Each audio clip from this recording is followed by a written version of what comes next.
Bom dia, tudo bem? Bom dia. Como vocês estão? Espero que todos estejam bem com a graça de Deus. E a pergunta é necessário guardar o sábado? Será? Hoje nós vamos refletir a respeito dos capítulos 35, 36 e 37 do livro de Êxodo. Mas antes disso, vamos orar ao nosso Deus. Senhor Deus e Pai, nós te agradecemos por esse dia, agradecemos pelo fôlego de vida, agradecemos pela oportunidade de estarmos compartilhando o Teu Evangelho, a Tua Palavra. Nesse instante, Senhor, estamos aqui meditando, refletindo aquilo que lemos juntamente com o Seu povo, com Seus filhos que estão ali do outro lado, nos assistindo neste momento. Nós pedimos a Ti sabedoria, direção e ajuda para que nós venhamos falar a respeito daquilo que o Senhor deseja. Para a glória do Teu nome, guarda a Tua palavra no nosso coração e nos transforma segundo a Tua palavra. Em nome de Jesus, nos dá entendimento e sabedoria. Amém. Amém. Então, no capítulo 35, Moisés tinha descido do monte com todas aquelas leis e aquelas instruções de Deus, e ali ele começa a falar para o povo. E a primeira coisa que Moisés trata novamente é a questão do sábado. Do descanso, né? Exatamente, do descanso do sábado, guardar o sábado. E eu te pergunto, é necessário guardar o sábado nos dias de hoje? O que você tem a me dizer, amor, a respeito desse assunto? O que eu tenho a dizer é que o sábado é um dia em que Deus cita, mas o que deixa bem claro também, um pouquinho aqui no texto também, é que ele fala que é necessário, porque o homem trabalhou tantos dias, é necessário que haja um dia de descanso. Mas, ao meu ver, pelo que eu entendi, não precisaria ser exatamente o sábado em si. É que ele cita o sábado, sim, mas não que seja necessariamente o sábado, tanto que Jesus também faz milagres aos sábados, mostrando que não é necessariamente um dia ali certo, né? Mais importante é o descanso. Então, naquela época, que era a instituição dos mandamentos de Deus, era necessário guardar o sábado, porque esse foi um mandamento. Então, era como se fosse uma rotina que eles cumpriam. E dentre essa rotina, o sábado era sagrado. O sábado precisava ser o dia de descanso. O sábado ninguém podia fazer nada. Inclusive, Deus fala que se fizesse, morreria. Sim. Porque tinha que guardar o sábado para Deus.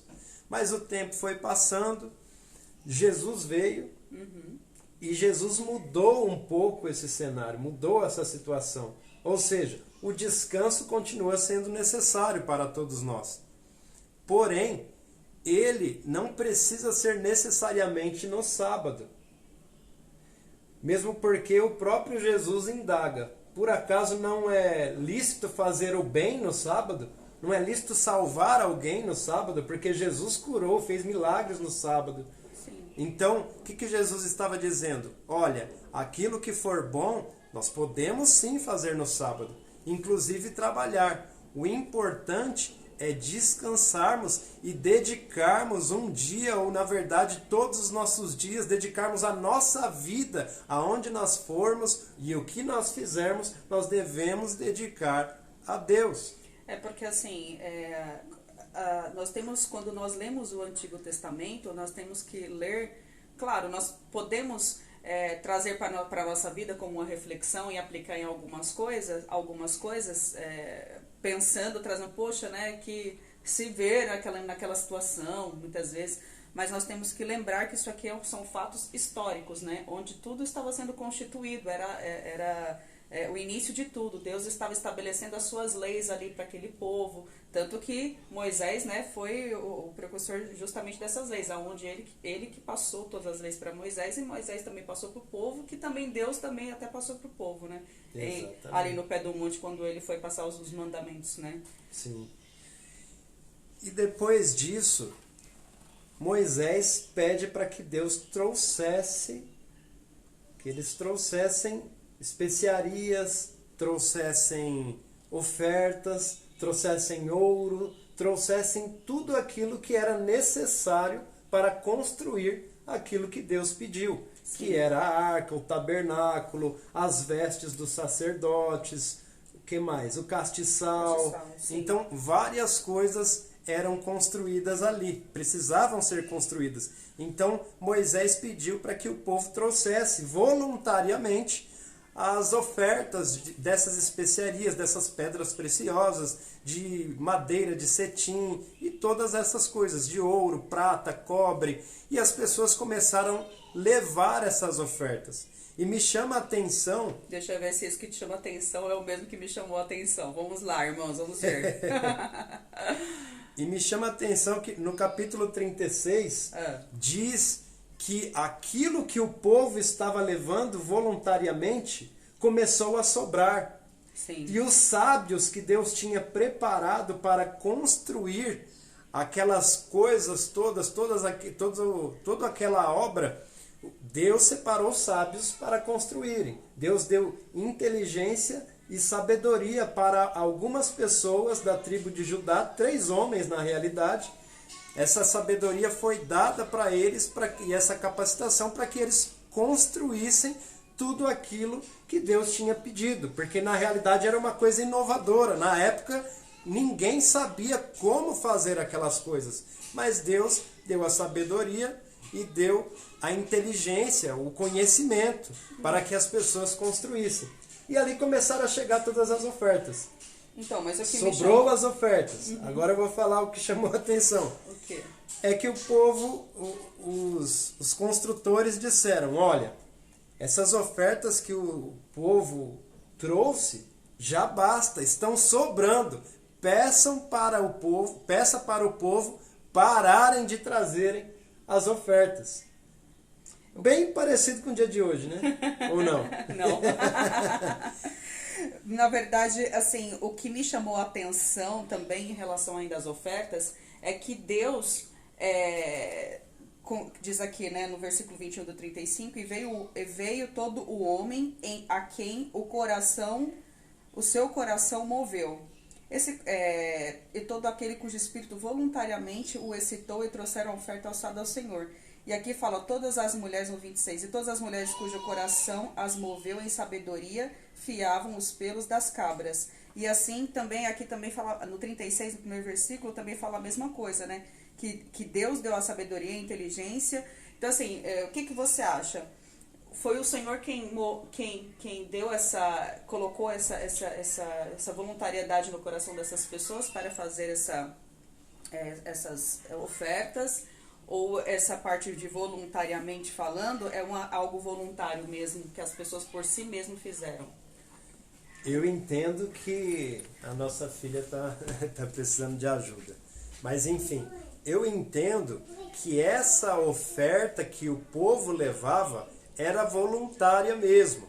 É claro, tudo que nós fazemos, Deus que nos capacita, Deus que nos direciona, Deus que faz com que o nosso coração se endureça e amoleça, assim como foi Deus que fez com que eles tivessem esse desejo de ofertar voluntariamente. Então eles levaram essas especiarias, começou a sobrar, e o que me impressionou muito foi essa questão de que então os construtores disseram, olha, peçam para o povo não trazerem mais, diferentemente do que acontece às vezes nos dias de hoje, em que tem os templos religiosos e ali as pessoas dão a oferta, dão às vezes até o dízimo, e não quero entrar mais a fundo nesse assunto, mas o povo, quando começa a ofertar e a dar esse dízimo, e quando sobra, eu nunca ouvi dizer que algum líder disse, olha pessoal, não precisa mais trazer nenhuma oferta,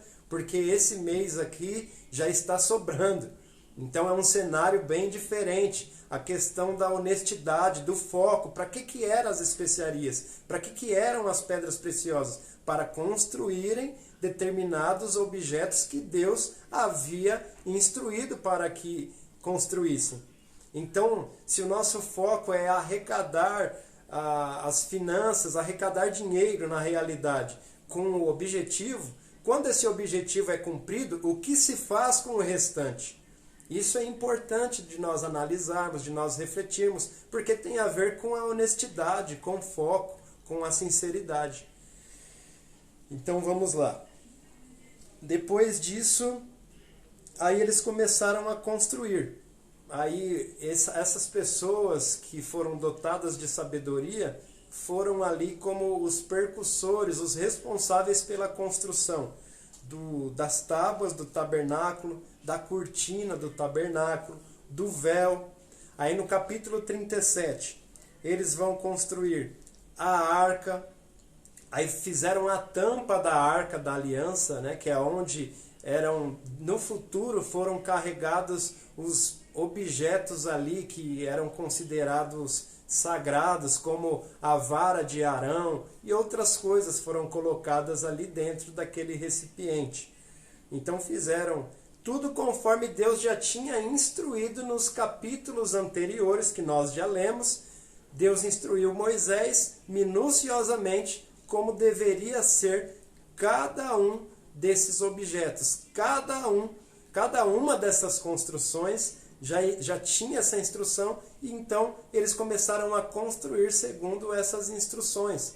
Para quem não sabe, a unidade de medida que era utilizada na época era o côvado, que, se eu não me engano, é a medida entre o cotovelo e o polegar, que é aproximadamente equivalente a 45 centímetros, vamos considerar meio metro. Então, se alguém estiver lendo junto conosco, ou uma hora ou outra acabar se deparando com esse termo côvado, você já sabe que côvado significa aproximadamente meio metro. Não sei se eu falei correto, mas agora eu reafirmo. Meio metro é a medida aproximada de um côvado. Então, depois, se você ler esses textos, você vai conseguir ver e ter a noção mais ou menos de qual era a medida de cada um desses objetos. Você vai conseguir dimensionar qual era o tamanho do tabernáculo, da arca, dos véus, das cortinas, do castiçal, enfim, de todas as coisas. E ali as especiarias também foram enviadas, que eram incensos, aromas, para que eles fizessem azeite também foram enviados para que eles fizessem especiarias, fizessem um azeite perfumado para regar, para banhar, para ungir os elementos sagrados.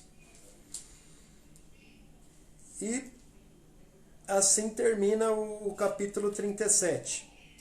Eu agradeço pela oportunidade de estarmos juntos em mais esse dia.